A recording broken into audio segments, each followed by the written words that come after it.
I have a lawn. I don't say this with any sense of pride. More like embarrassment. It's an admission. Okay, I admit it. I have a lawn. It's worse than that. I have a front lawn and a back lawn. Over the years, the back lawn did get some use. Children played there. They wore the grass out. Our backyard was dirt and mud. When the children stopped playing back there, the grass grew back. The front lawn has always been, I don't know what it's been. It's been there. Purely ornamental. Look at me. It has no use, no value. In a world where property, land, should be, is precious, down to the last square inch, you have me and my lawn. When did lawns get started? Because lawns haven't been around forever.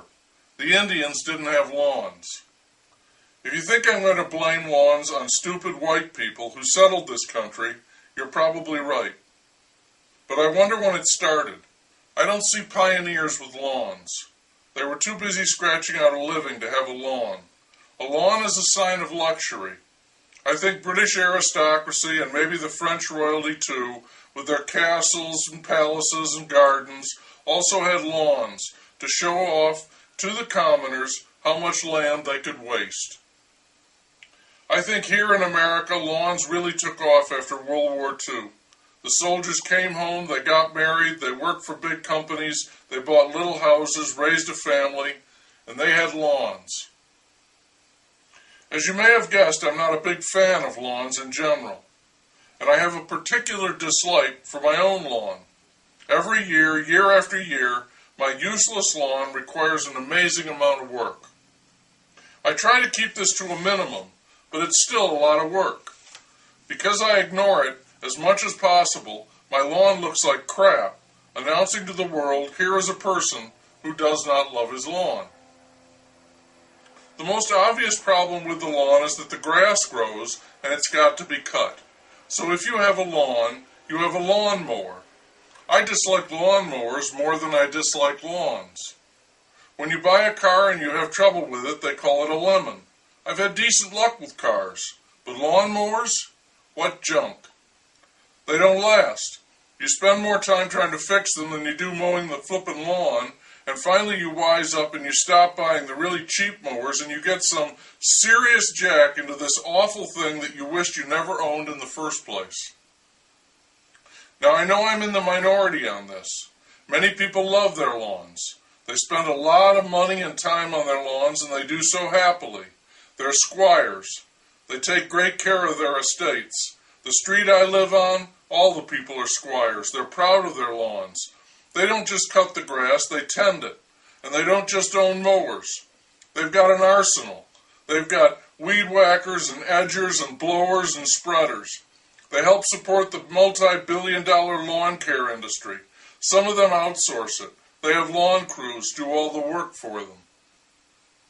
And these lawns look great. Shining emerald rectangles, shimmering in the morning with dew as the squires drive off to work.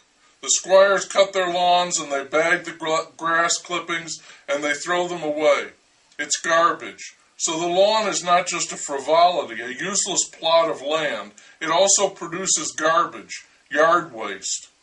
And all the weapons they use to tend their lawns are power tools, and they're noisy as hell. It's a real racket out there when the squires all fire it up to cut their lawns. I try not to think about the carbon footprint of all these buzzing, blasting, fuming, spewing machines, but it's absolutely true that the multi-billion-dollar lawn care industry is anything but green. I don't want to overlook the mulch.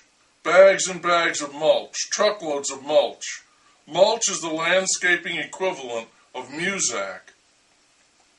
My lawn is mostly weeds. Weeds are hardy and don't need much care. Weeds are green, and when you cut them, if you don't look too closely, it almost looks like a lawn. By July, when the rains have quit and the temperature soars, the weeds curl up and my lawn looks terrible. But I don't have to mow it. My neighbors' lawns continue to shine because in addition to the mowing, whacking, edging, and blowing, they also water their lawns, constantly, faithfully. They've got all kinds of hoses and sprinklers and automatic watering systems, and they fertilize and they crank everything up and they tend to it, lovingly, expensively. I've got a theory on this, why we have these lawns. It isn't because we're Americans and we have a big country, a big, beautiful, fertile, wonderful country, and we're all knuckleheads, and instead of using our big, fertile country in a productive way, we have lawns. It's our way of rubbing it in the face of all the people who live on sand. It's tempting to think like that, but no, I think lawns are mainly a male thing, and men have lawns because women have hair. Women lavish all sorts of time and money on their hair, cutting it, trimming it, coloring, washing, setting, styling. There's no end to all the incredible things that women do with their hair. Beauty salons, hair care, another multi-billion-dollar industry. Men, they pale in comparison. They're not even close when it comes to hair care. So what they do to compensate is they have lawns. The lawn for them is like women's hair. That's it. Women have hair, men have lawns. It may not make much sense, but for now, that's the only explanation for it I have.